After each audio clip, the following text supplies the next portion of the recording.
This one time I was in Manhattan and I went out to sushi dinner with my friend Amanda. And when we got there, it was like a prefixed omakase-esque type place. And she said, we're gonna have the kosher option to a Japanese restaurant. And the restaurant knew what that meant. That meant no shellfish and no other fish that didn't have fins and scales.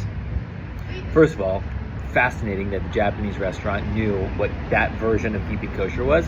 Second is this question of like, why do we even keep kosher that way? That it says you can only have fish that have fins and scales. And it comes from this week's Parshat. And Parshat Shemini, my wife's filming me while I do this, it tells us the specific laws about kashrut. What's interesting to me about kashrut is that it's one of these Jewish customs that is really well known, but very poorly understood.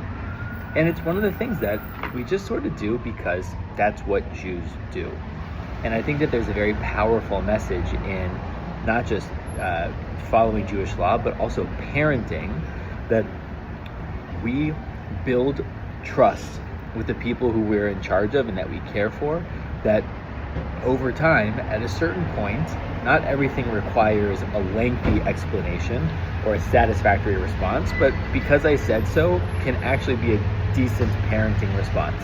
And so keeping kosher is one of those things where if we trust enough that all of the laws and the ways in which we have been instructed to live meaningful Jewish lives make sense and we can understand them, like don't steal, don't murder, understanding the value of keeping Shabbat, then there's a beauty in being able to just lean into what it means to keep kosher and only eat fish that has fins and scales.